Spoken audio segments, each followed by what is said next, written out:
하나님 말씀 보겠습니다. 하나님 말씀은 창세기 39장 7절부터 보겠습니다. 창세기 39장 7절부터 18절까지 우리 같이 보겠습니다.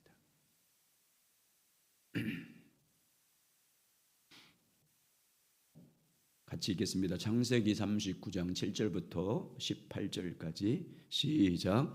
그 후에 그의 주인이 아내가 요셉에게 눈짓하다가 동침하기를 정하니 요셉이 거절하며 자기 주인의 아내에게 이르되 내 주인의 집안의 모든 소유를 간섭하지 아니하고 다 내 손에 위탁하였으니 이 집에는 나보다 큰 이가 없으며 주인이 아무것도 내게 금하지 아니하였어도 금한 것은 당신뿐이니 당신은 그의 아내임이라. 그런즉 내가 어찌 이 큰 일 아가여 하나님께 죄를 지으리까. 여인이 날마다 요셉에게 청하였으나 요셉이 듣지 아니하여 동침하지 아니할 뿐더러 함께 있지도 아니하니라. 그러한 때 요셉이 그의 일을 하러 그 집에 들어갔더니 그 집 사람들은 하나도 거기 없었더라. 그 여인이 그의 옷을 잡고 이르되 나와 동침하자. 그러나 요셉이 자기 옷을 그 여인의 손에 버려두고 밖으로 나가매 그 여인이 요셉이 그의 옷자락을 자기 손에 버려두고 도망하여 나감을 보고 그 여인이 집 사람들을 불러서 그들에게 이르되 보라, 주인이 히브리 사람을 우리에게 데려다가 우리를 희롱하게 하는도다. 그가 나와 동침하고자 내게로 들어오므로 내가 크게 소리 질렀더니 그가 나의 소리 질러 부름을 듣고 그의 옷을 내게 버려두고 도망하여 나갔느니라 하고 그의 옷을 곁에 두고 자기 주인이 집으로 돌아오기를 기다려 이 말로 그에게 말하여 이르되 당신이 우리에게 데려온 히브리 종이 나를 희롱하려고 내게로 들어왔으므로 내가 소리질러 불렀더니 그가 그의 옷을 내게 버려두고 밖으로 도망하여 나갔나이다. 아멘. 우리 제목 한번 따라서 하시죠. 내가 어찌 하나님께 죄를 지으리까. 같이 읽겠습니다. 시작. 내가 어찌 하나님께 죄를 지으리까. 아멘. 우리는 하나님의 은혜와 복이 임할 때, 충만할 때 그때 더 겸손해야 됩니다. 하나님의 임재로 인해서 우리가 하는 모든 일들이 형통할 때 더 깨어서 기도해야 되고 근신해야 됩니다. 모든 일이 잘 될 때, 평안할 때 넘어질까 조심해야 됩니다. 왜 그러냐면 사단의 시험이 있기 때문입니다. 유혹이 있기 때문입니다. 그래서 성경을 통해서 하나님은 우리에게 경고합니다. 선줄로 생각하는 자는 넘어질까 조심하라. 정신을 차리고 깨어 근신하라. 너희 대적마귀가 우는 사자처럼 삼킬 자를 찾느니라. 시험에 들지 않도록 기도로 항상 깨어 있으라라고 권면합니다. 다윗도 보십시오. 다윗이 언제 넘어졌습니까? 다윗이 유혹을 받을 때가 언제였습니까? 고난을 당할 때가 아닙니다. 사울 왕에게 쫓겨서 광야를 헤매고 다닐 때 그때 유혹에 빠지지 않거나 시험에 넘어가지 않았습니다. 형통할 때입니다. 온 나라를 통일하고 가장 큰 영토를 확장시키고 최고의 권세를 누릴 때입니다. 어디 가든지 여호와께서 이기는 승리를 거둘 때, 왕궁에서 평안할 때였습니다. 다윗은 하나님의 은혜로 형통할 때 사단의 시험에 넘어갑니다. 하나님의 능력으로 이스라엘을 통일했을 때 사단의 유혹에 넘어가서 우리아의 아내 밧세바를 범합니다. 그 죄를 숨기기 위해서 우리아까지 죽이는 살인죄까지 범하게 됩니다. 그리고 다윗은 나라가 크게 번성했을 때 사단의 유혹에 넘어갑니다. 자기 힘을 과시하기 위해서, 자기 업적을 과시하기 위해서 자기 이름을 높이려고 인구조사를 시킵니다. 하나님이 명하지도 않았는데도 불구하고 자기가 얼마나 이 나라를 크게 성장시켰는지를 자랑하기 위해서 그 수를 세려고 명령합니다. 그래서 하나님의 심판을 받아서 온 땅에 전염병이 퍼져서 이스라엘 백성들 수만 명이 죽임을 당합니다. 자, 역대상 21장 1절 보시죠. 시작. 사단이 일어나 이스라엘을 대적하고 다윗을 충동하여 이스라엘을 계수하게 하니라. 잘 될 때 다윗이 사단의 충동에 넘어갑니다. 다윗의 아들 솔로몬도 보십시오. 언제 시험에 빠집니까? 언제 유혹에 넘어갑니까? 성전 건축을 다 해놓고 하나님이 주신 부귀영화를 누릴 때입니다. 하나님이 주신 복으로 충만할 때 솔로몬은 성적 유혹에 넘어갑니다. 그래서 성적 유혹에 넘어가서 이방 여인들과 동거하게 되고 또 이방 여인들이 섬기는 신을 다 들여옵니다. 그래서 이스라엘의 우상 숭배가 팽배하는 원인을 제공했던 사람이 솔로몬입니다. 그래서 솔로몬의 죄로 말미암아 이스라엘이 다음 때부터 남과 북으로 갈라집니다. 우리는 이들을 반면 교사로 삼아야 됩니다. 우리는 하나님의 은혜가 임할 때 더 조심해야 됩니다. 더 깨어 있어야 됩니다. 주 안에서 모든 일이 형통할 때 더 겸손하게 하나님 앞에 엎드려 긍휼을 구해야 됩니다. 하나님이 주신 복으로 충만할 때, 또 주 안에서 평안할 때, 내가 하는 일이 잘 될 때, 그때 더 겸손하게 주님 앞에 엎드려서 주님 알기를 갈망하고 날마다 주의 얼굴을 구해야 됩니다. 어떤 복을 받았든지 어떤 은혜 속에 살든지 모든 일이 형통하든지 모든 것이 하나님의 은혜임을 알고 주님의 긍휼 앞에 겸손하게 모든 것이 나의 나된 것이 하나님의 은혜임을 기억하고 더 그때 주님을 더 찬양해야 되고 더 주님을 알기를 갈망해야 되고 주의 임재를 사모해야 됩니다. 그래야 유혹을 이길 수 있고 하나님의 은혜로 시험을 넉넉히 이기며 살아갈 수 있습니다. 오늘 본문에 나오는 요셉 보십시오. 보디발의 집에 팔려간 요셉은요, 하나님이 항상 함께 하셨습니다. 하나님이 함께 하심으로 요셉이 하늘이 다 형통했어요. 다 잘 됐습니다. 요셉과 하나님께서 함께 하심으로 하는 모든 일들이 다 형통했습니다. 그래서 보디발은 요셉에게 은혜를 베풀어 줍니다. 가정의 총무를 맡깁니다. 자기 모든 소유를 요셉의 손에 다 맡겨버립니다. 그러자 여호와 하나님께서 어떻게 하냐면 하나님께서 요셉을 위해서 보디발의 집에 복을 내립니다. 요셉을 위해서 보디발의 집과 그의 가축들과 그의 모든 소유물들의 소유가 넘치는 복을 주십니다. 그래서 보디발은 이번에는 자기가 먹는 음식 외에는 모든 것을 다 요셉에게 맡기고 자기는 아무것도 관여하지 않습니다. 자, 6절 있습니다. 시작. 주인이 그의 소유를 다 요셉의 손에 위탁하고 자기가 먹는 음식 외에는 간섭하지 아니하였더라. 요셉은 용모가 빼어나고 아름답더라. 아멘. 그런데 하나님이 함께 하심으로 요셉이 모든 일이 형통할 때 어떤 일이 벌어지냐면 사단이 유혹하는 일이 벌어집니다. 사단이 보디발의 아내를 통해서 성적인 유혹을 했습니다. 보디발의 아내가 요셉의 아름다움을 보고 어떻게 유혹합니까? 요셉에게 눈짓하다가 동침하기를 청했다 이렇게 말합니다. 그러나 요셉이 어떻게 대처하냐면 단호하게 대처합니다. 주인께서는 내게 모든 소유를 위탁했습니다. 아무것도 내게 금한 것이 없습니다. 그런데 단 한 가지, 내 주인의 아내인 당신만을 내게서 금했습니다 라고 단호하게 거절합니다. 자, 7절과 9절 같이 읽겠습니다. 7절 9절 시작. 그 후에 그의 주인의 아내가 요셉에게 눈짓하다가 동침하기를 청하니 요셉이 거절하며 자기 주인에게 아내에게 이르되 내 주인이 집안의 모든 소유를 간섭하지 아니하고 다 내게 손에 위탁하였으니 이 집에는 나보다 큰 이가 없으며 주인이 아무것도 내게 금하지 아니하였어도 금한 것은 당신뿐이니 당신은 그의 아내임이라. 그런즉 내가 어찌 그 큰 악을 행하여 하나님께 죄를 지으리까. 그런데도 불구하고 보디발의 아내가 아주 집요합니다. 날마다 요셉에게 동침하기를 청합니다. 그런데 요셉은 들은 척도 하지 않습니다. 동침하지 않았을 뿐만 아니라 보디발의 아내와 함께 있지도 않았습니다. 그런데 어느 날 요셉이 일을 하기 위해서 집에 들어갈 수밖에 없는 상황이 됐을 때 집에 한 사람도 종들도 없었습니다. 보디발의 아내만 있었습니다. 그러자 보디발의 아내가 기회를 잡았습니다. 그래서 보디발이 아내가 요셉의 옷자락을 붙잡고 동침하자고 강권합니다. 그러자 요셉은 자기의 겉옷을 벗어 던지고 집 밖으로 도망갔습니다. 여러분, 유혹을 이기는 마지막 비결은요, 도망가는 거예요. 사모님 왜 그러세요? 붙잡은 순간 넘어지는 거예요. 빨리 옷 벗고 도망가야 돼요. 그래서 36개 있지 않습니까? 요셉의 겉옷을 갖게 된 보디발의 아내가 이제 어떻게 하냐면 요셉에게 앙심을 품습니다. 요셉에게 죄를 뒤집어 씌우잖아요. 자기를 겁탈하려고 했다고 요셉에게 중상모략합니다. 내가 크게 소리 질렀더니 요셉이 자기 옷을 던지고 도망갔다고 죄를 요셉에게 씌웁니다. 자기 남편이 돌아오자 당신이 데려온 히브리 종이 나를 조롱했다고 거짓으로 고발합니다. 자, 15절부터 18절. 자, 시작. 그가 나의 소리 질러 부름을 듣고 그의 옷을 내게 버려두고 도망하여 나갔느니라 하고 그의 옷을 곁에 두고 자기 주인이 집으로 돌아오기를 기다려 이 말로 그에게 말하여 이르되 당신이 우리에게 데려온 히브리 종이 나를 희롱하려고 내게로 들어왔으므로 내가 소리 질러 불렀더니 그가 그의 옷을 내게 버려두고 밖으로 도망하여 나간다이다. 아멘. 그래서 이 일로 인해서 요셉은 보디발의 아내 누명으로 이제 감옥에 갇히게 됩니다.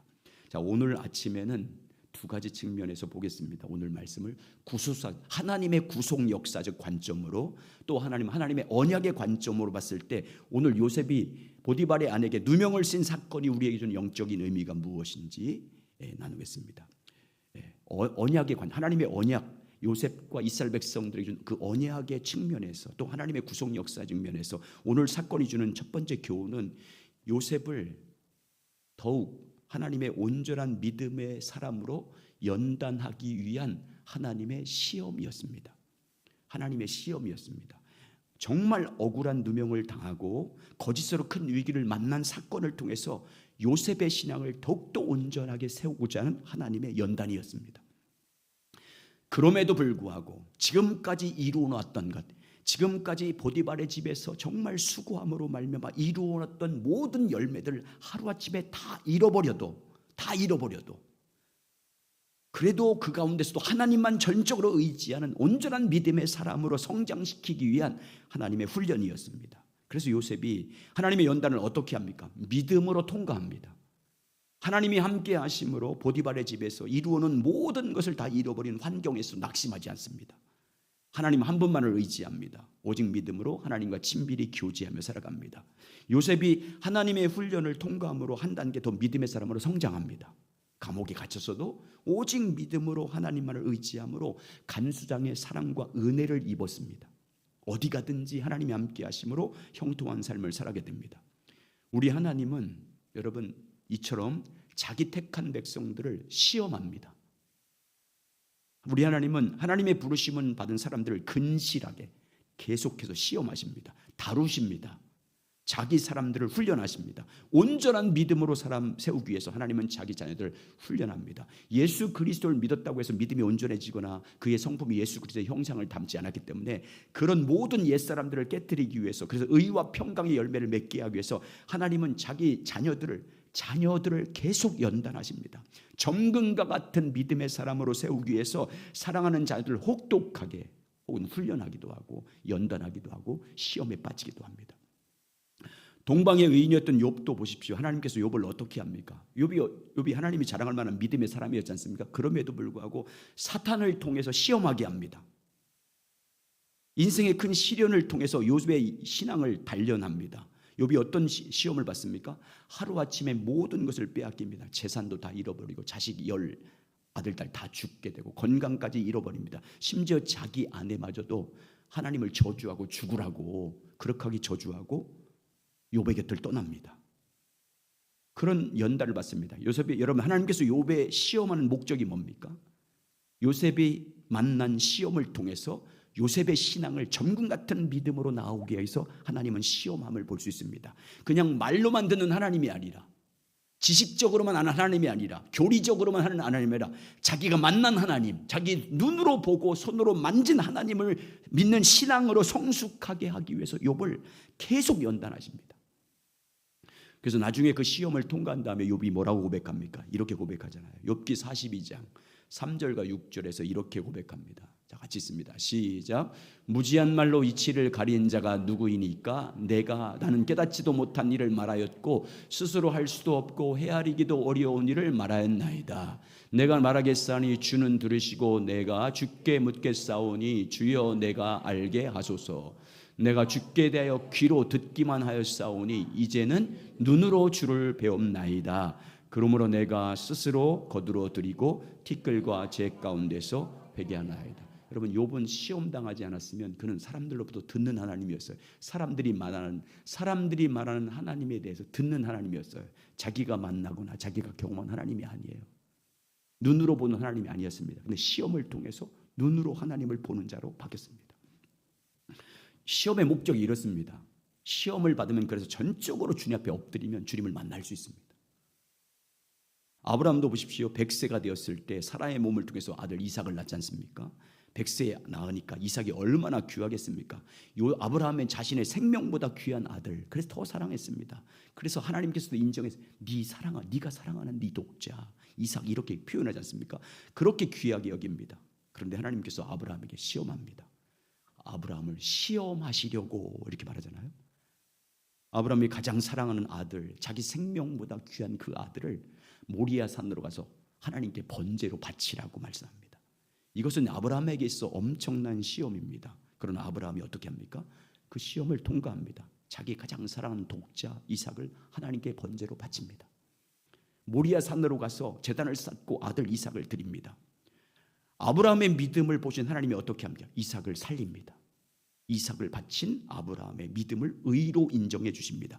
그리고 아브라함에게 그 믿음을 보시고 더 큰 축복을 약속하십니다. 자, 창세기 22장 15절 18절 이렇게 축복합니다. 시작.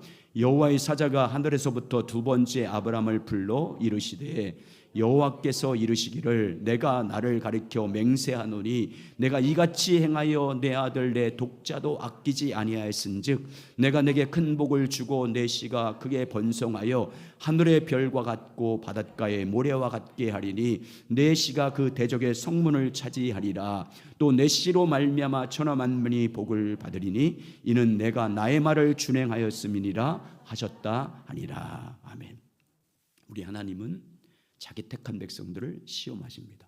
하나님의 시험은 유혹을 하기 위한 시험이 아닙니다. 우리에게 죄를 짓게 하는 시험이 아닙니다. 우리를 실족시키기 위해서 시험하지 않습니다. 우리를 망하기 위해서 시험하는 게 아닙니다. 하나님의 시험은 자기 택한 백성들을 연단하기 위한 시험입니다.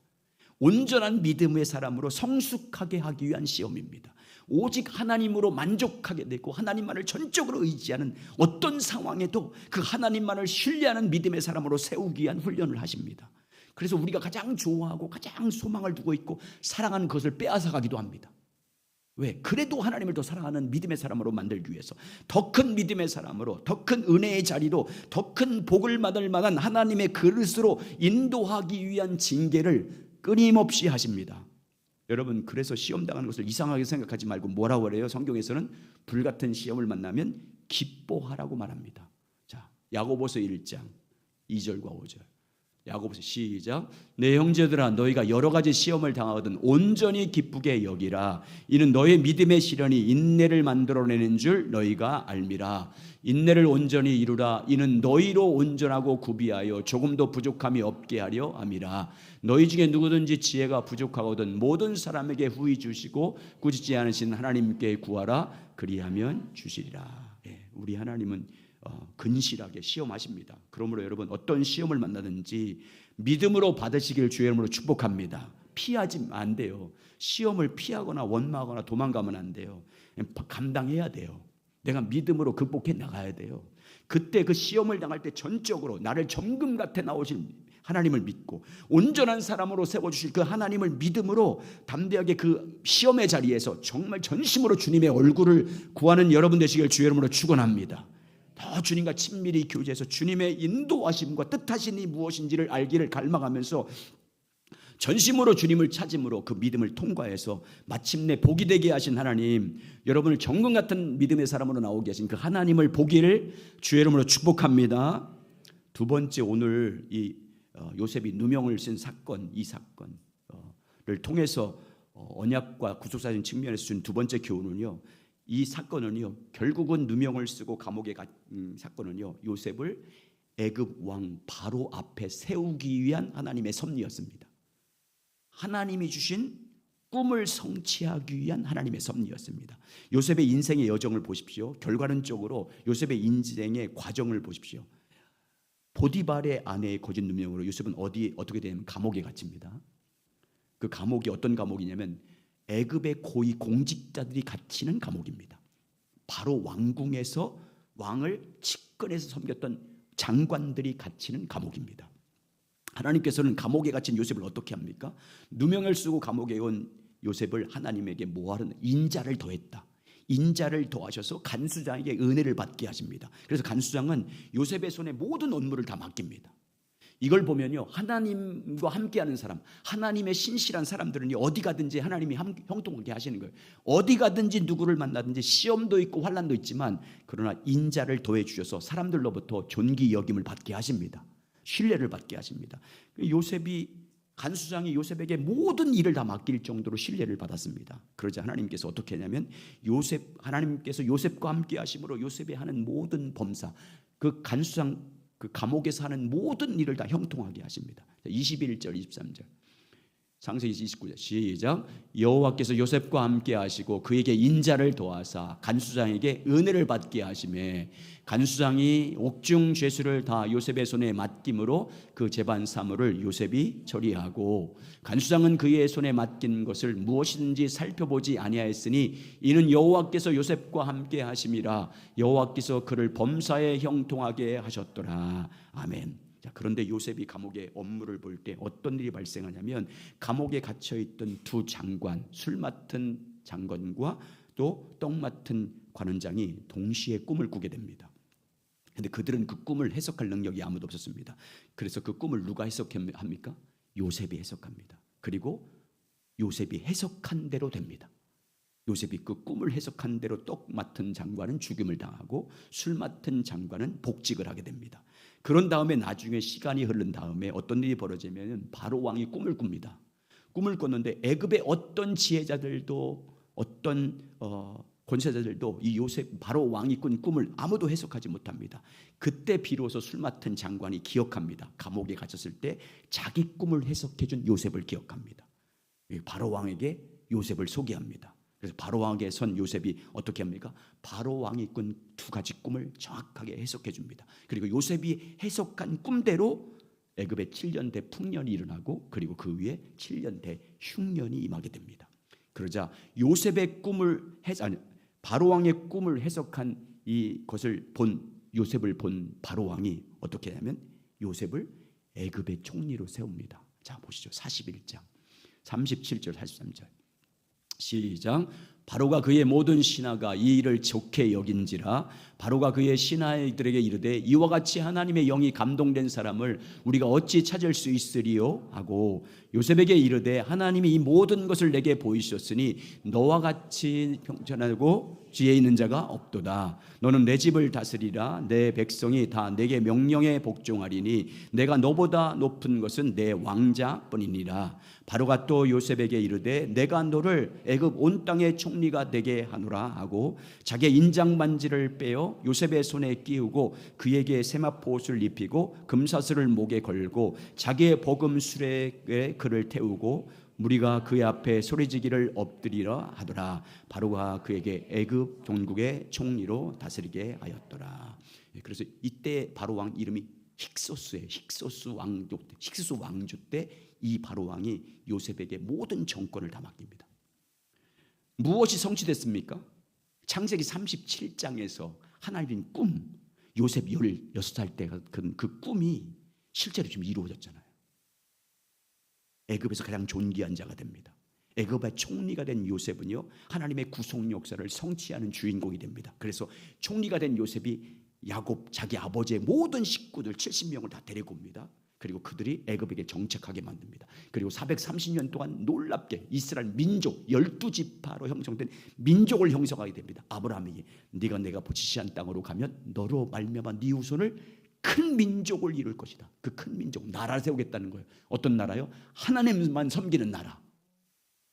그 나라 세우잖아요. 그리고 출애굽합니다. 요셉을 통한 하나님의 놀라운 역사를 성취시키기 위해서 이 역사, 이런 놀라운 구속 역사를 성취시키기 위해서 하나님의 약속을 성취시키기 위해서 보디발의 아내에게 누명을 받게 만든 거예요. 바로 왕 앞에 세우기 위해서 억울한 일 당하게 한 거예요.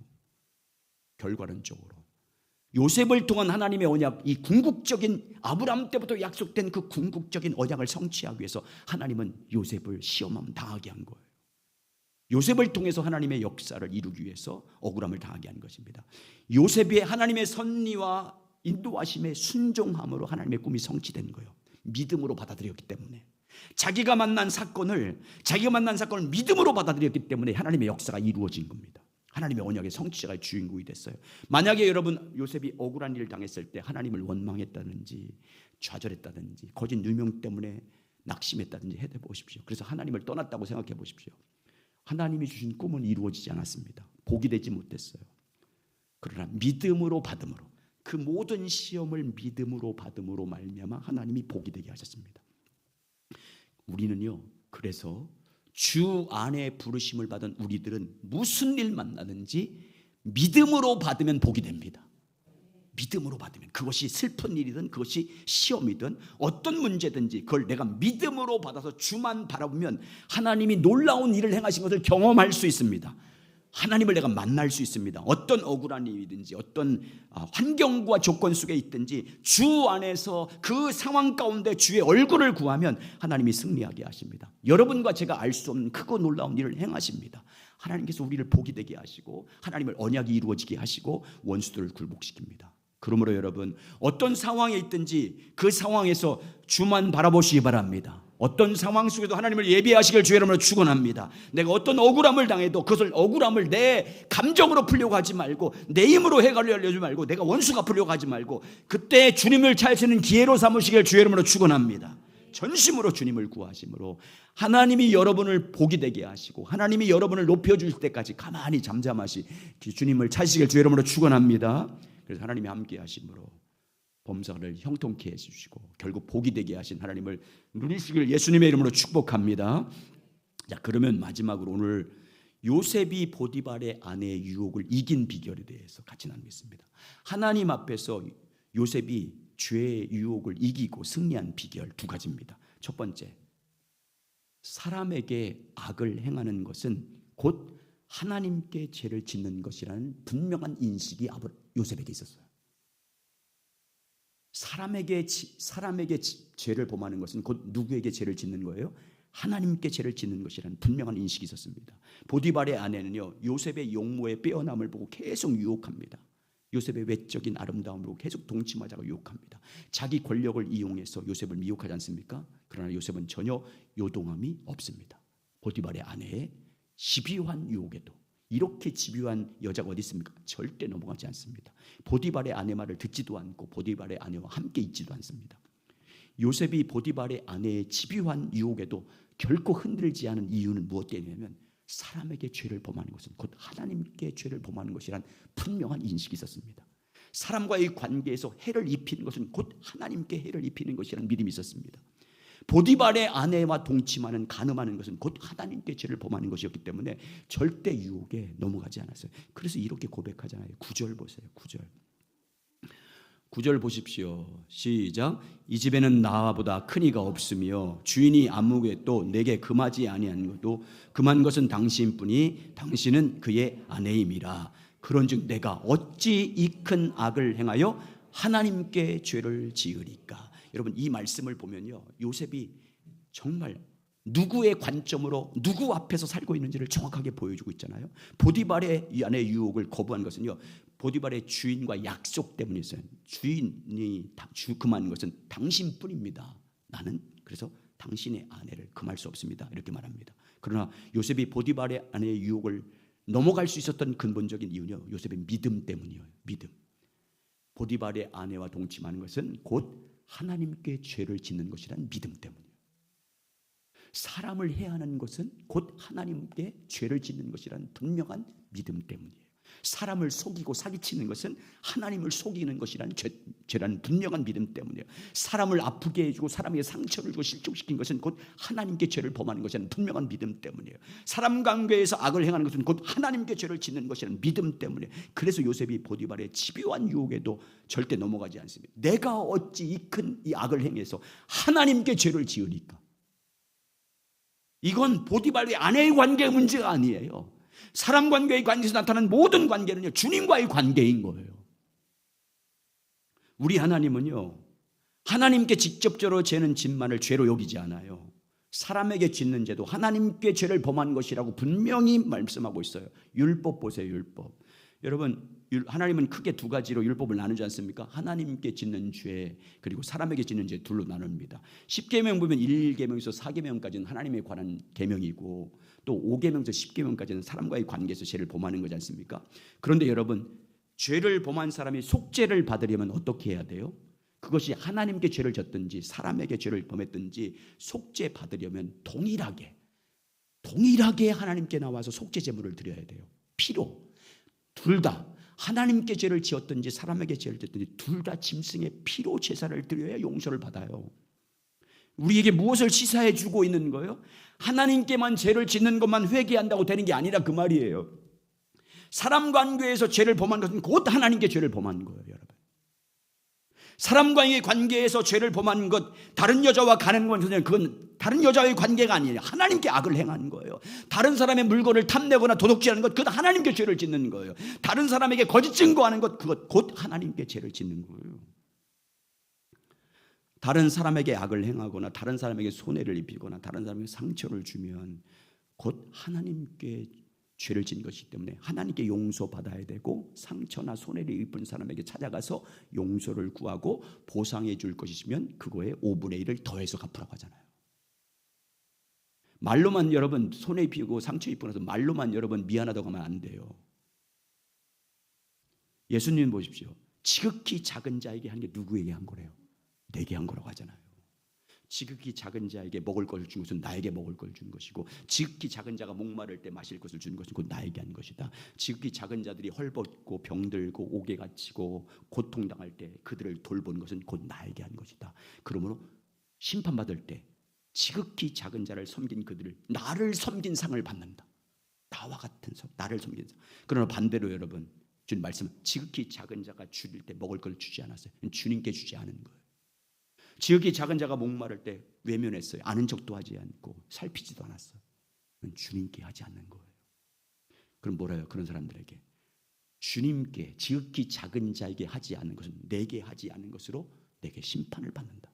자, 마태복음 25장이잖아요. 자, 마태복음 25장 41절 45절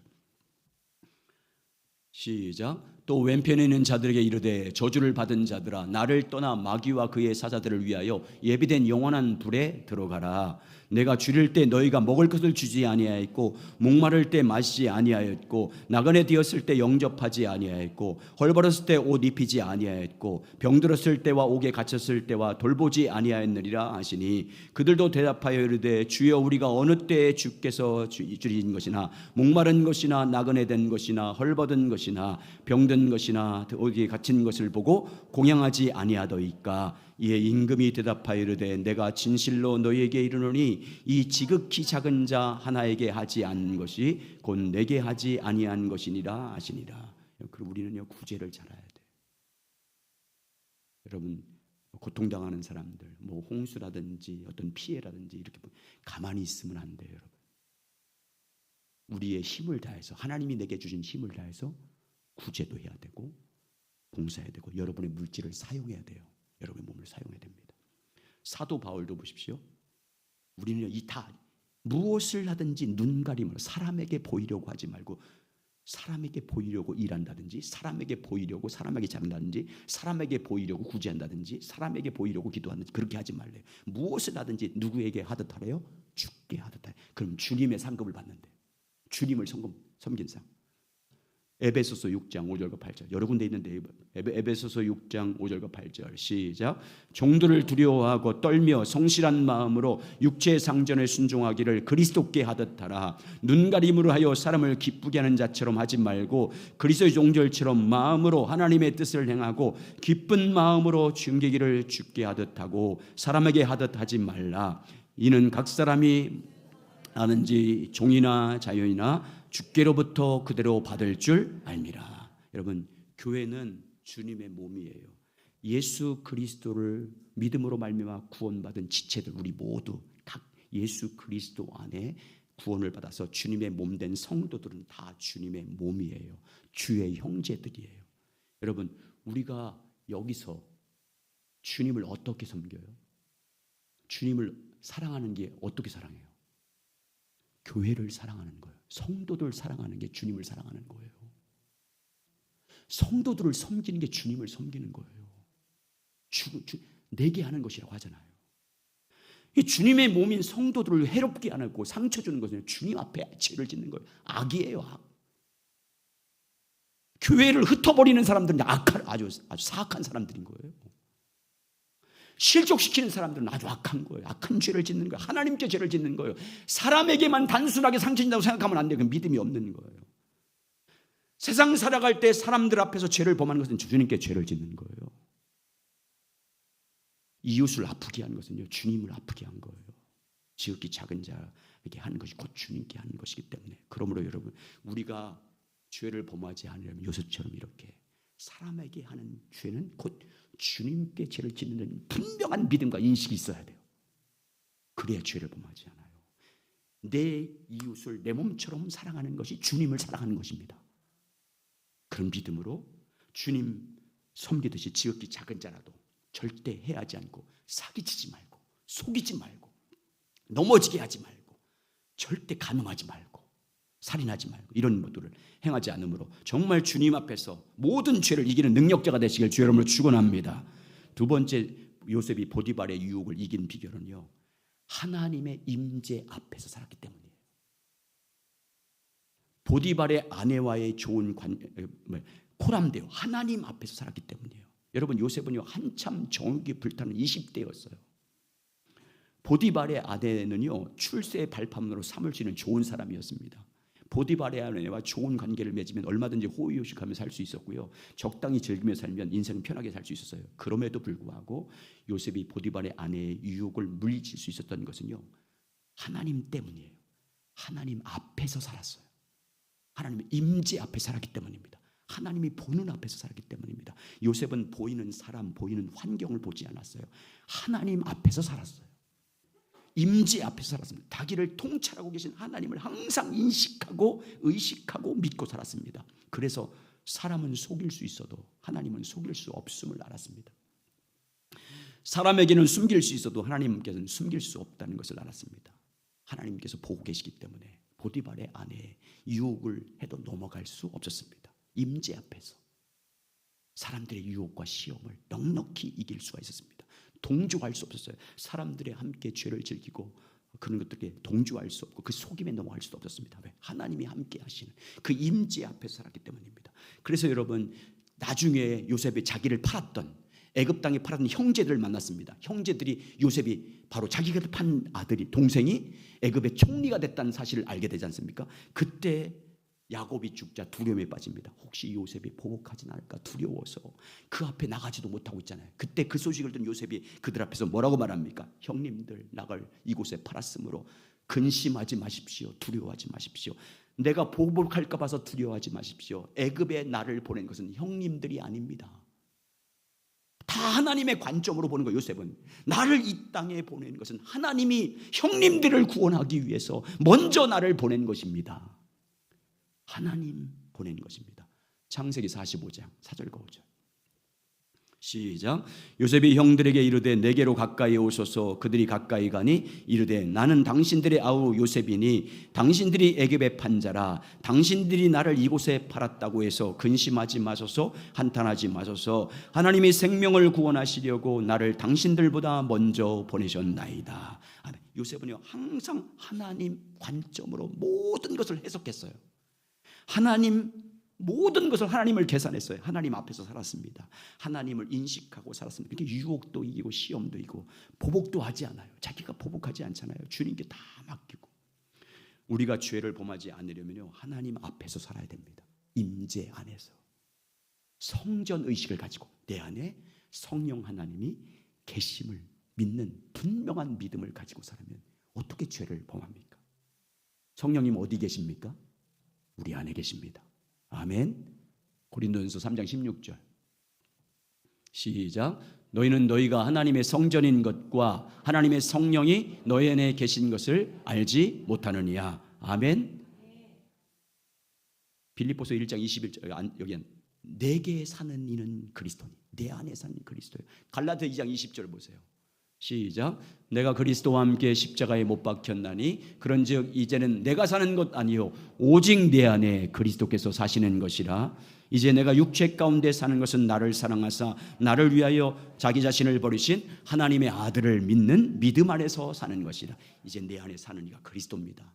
여러분, 복음의 비밀이 뭐예요? 복음의 비밀이 뭐예요? 너희 속에 계신 그리스도. 골로새서 1장 27절 하나님이 그들로 하여금 이 비밀의 영광이 이방인 가운데 얼마나 풍성한지를 알게 하여 하심이라. 이 비밀은 너희 안에 계신 그리스도니 곧 영광의 소망이라. 너희 안에 계신 그리스도. 여러분, 성령님, 주님은요 우리 안에 계십니다. 우리 안에. 구약 성경에는요 그런 표현이 없어요. 우리 속에라는 표현이 없어요. 여러분, 주님은요 우리 안에 계십니다. 성령 하나님은 우리 몸을 성전이요 우리가 성전이에요. 이건 예배당, 우리가 성전인 성도들이 모이는 장소고, 이건요 이게 성전이 아니에요. 우리가 성전이에요. 아멘. 성전 의식을 가지고 살아야 돼. 내 안에 그리스도가 계심을 믿는 믿음으로 살면 죄를요 이길 수 있어요. 분명한 믿음. 내 안에 계신 그리스도를 믿는 믿음으로 살아보세요. 그분이 내 안에 계십니다. 이걸 잃어버리니까 함부로 우리가 말을 하고 행동하잖아요. 아내에게도 남편에게도 함부로 말을 하게 되고 상처 주는 말을 내 안에 계신 주님을 생각하면 되는데 여러분 항상 성전 의식을 가지고 사시기 바랍니다. 그리고 여러분 안에 계신 그리스도와 친밀히 교제하시기 바랍니다. 여러분 안에 계신 성령님의 인도하심을 구하고 그분의 도움을 구하고 그분의 가르침을 구해서 항상 요셉처럼 하나님 앞에서 임재 가운데 살아감으로 죄를 이기고 승리하는 여러분의 삶이 되시길 예수님의 이름으로 축복합니다. 우리는